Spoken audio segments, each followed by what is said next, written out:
Nous allons donner la parole à Erwin Alain pour un témoignage. Votre attention, s'il vous plaît. Merci.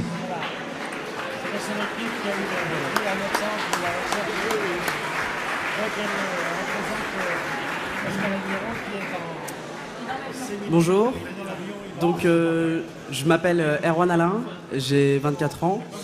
Je suis venu tout droit de Loire-Atlantique hier pour vous témoigner toute mon amitié, mon respect et l'admiration du travail que vous faites tous les jours. Je vais vous expliquer pourquoi.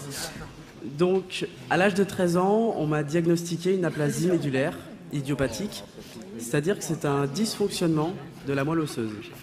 C'est-à-dire que ma moelle osseuse ne produisait pas assez de globules rouges, de plaquettes sanguines et de globules blancs.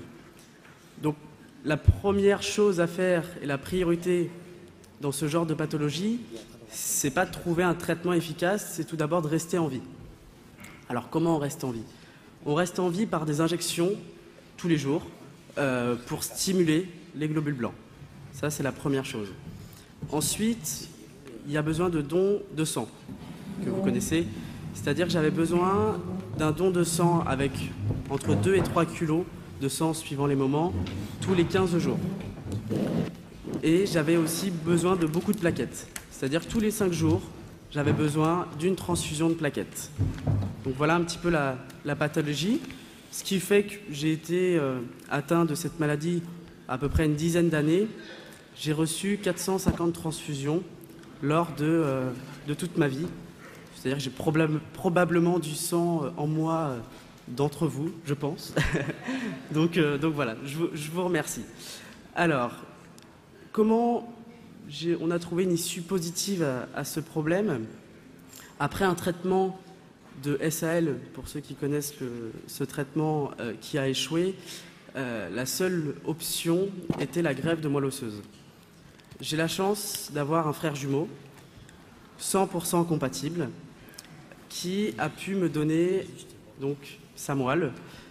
Donc j'ai fait une greffe de moelle osseuse. J'ai très vite repris une vie normale. J'ai très vite été guéri.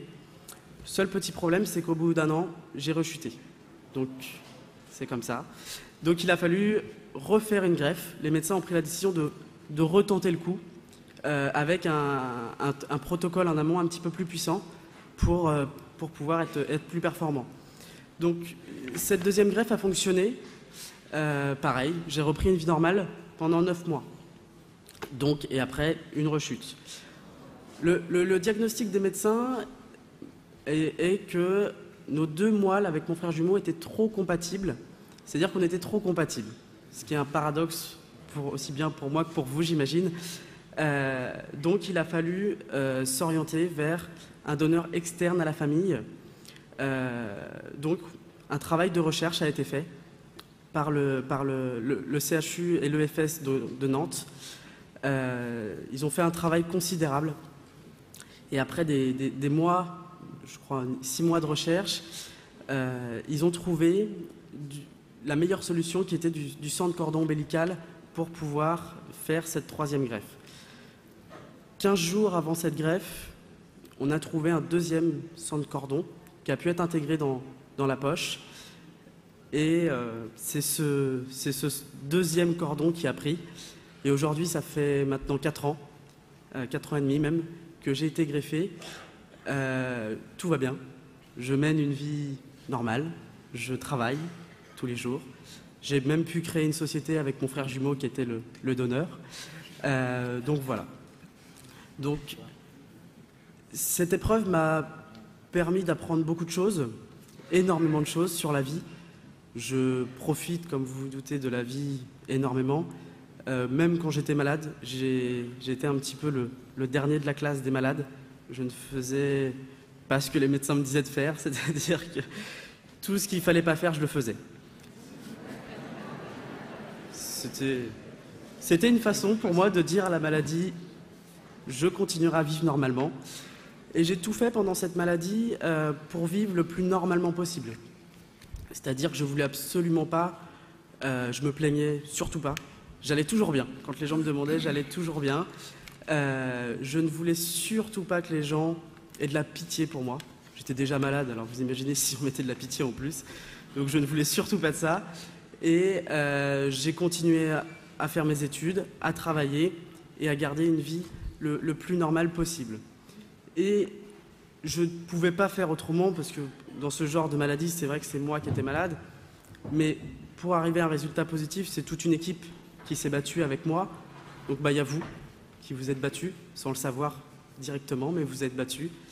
Il y a les infirmières, que ce soit à l'hôpital de Saint-Nazaire, qui sont merveilleuses, à l'hôpital de Nantes, avec les médecins et les infirmières, qui se sont vraiment battus. J'ai eu la chance d'avoir une famille aussi très soudée. Ce n'est pas toujours le cas pendant des maladies. Bon, ça a vraiment resserré les liens. J'ai eu également des amis qui ont toujours été là pour moi. Pas beaucoup, 4, mais c'est déjà pas mal. Mais 4 vrais amis qui ont été présents pour moi et qui ont continué à me voir comme un adolescent, qui ont continué à me charrier, qui ont continué à me traiter comme un enfant normal. Après tout, c'est ce que je souhaitais. Donc voilà un petit peu mon histoire, mon parcours. Donc je tenais vraiment à vous remercier du travail que vous avez fait. Et voilà, merci beaucoup. Vous avez la parole pour des questions ? Oui, c'est vraiment un peu le temps.